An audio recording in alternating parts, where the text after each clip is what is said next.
အားလုံးမင်္ဂလာပါဗျာဖူဘောပိုင်ကေကနေကြိုဆိုလိုက်ပါတယ်မနေ့ကစကော့တလန်ဘော်ဒီကပြန်ခွဲဖြစ်ခဲ့ပေမဲ့ free dig ကတော့နောက်ဆုံး8ရက်သက်ရှုံးထားခြင်းမရှိဘူးဒါအပြင်မနေ့ကကျွန်တော်ရဲ့ Telegram channel မှာ Brazil နဲ့ Morocco ပွဲစဉ်ကို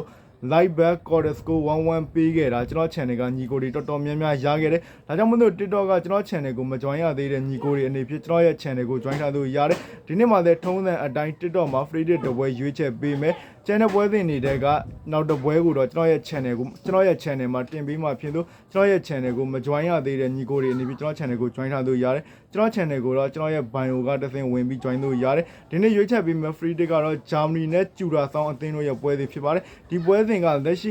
2026ကမ္ဘာဖလားရဲ့ပထမဆုံးဂိုးပြတ်နိုင်ပွဲကိုမြင်တွေ့ရဖို့ရှိတယ်လို့လက်ရှိဂျာမနီအသင်းရဲ့ပထမဆုံးဂိုးပြတ်နိုင်ပွဲကိုလည်းမြင်တွေ့ရဖို့ရှိတယ်။ဘာလို့လဲဆိုတော့တစ်ဖက်ကကျူရာဆောင်အနေဖြင့်ဗနီဇွဲလားနိုင်ငံတောင်ပိုင်းမှာရှိတဲ့ကျွန်းစုငယ်လေးနိုင်ငံကျွန်းစုနိုင်ငံငယ်တနိုင်ငံပဲဖြစ်တယ်။ကျူရာဆောင်ကလက်ရှိကမ္ဘာဖလားကိုလည်း2026မှာပထမဆုံးဝင်ပြိုင်ဘူးတဲ့ကျွန်းစုနိုင်ငံငယ်လေးတစ်ခုဖြစ်တဲ့ကျူရာဆောင်အတွက်ကတော့လက်ရှိကမ္ဘာဖလားကိုဝင်ပြိုင်ခွင့်ရတာနဲ့သူတို့အတွက်သမိုင်းဝင်အောင်ပွဲဖြစ်နေတာဖြစ်တယ်။ဒါကြောင့်မလို့ကျူရာဆောင်နဲ့ဂျာမနီဆိုရင်ကျွန်တော်တို့အရင်ကွာဟချက်များတယ်။ဒါကြောင့်မလို့လက်ရှိမှာဂျာမနီအနေဖြင့်လက်ရှိ2026ကမ္ဘာဖလားအဖွင့်ပွဲစဉ်မှာဂိုးပြတ်နိုင်ပွဲတစ်ပွဲရရှိသွားအောင်ကန်သွားနိုင်မယ်လို့ယုံကြည်တယ်။ဘာလို့လဲဆိုတော့ဂျာမနီအနေဖြင့်2022ကမ္ဘာဖလားတုန်းကလည်းgroup stage နဲ့တင်ပြုတ်ခဲ့တာကြောင့်လက်ရှိ2026ကမ္ဘာဖလားမှာတော့အဲ့လိုအဖြစ်မျိုးလုံးဝဖြစ်ခံမှာမဟုတ်ဘူးလို့ကျွန်တော်ယူဆတယ်လက်ရှိကစားသမား quality ဘိုင်းဆိုင်ရာအရာလဲဂျာမနီကကျူရာစောင်းတဲ့အများကြီးတာကြောင့်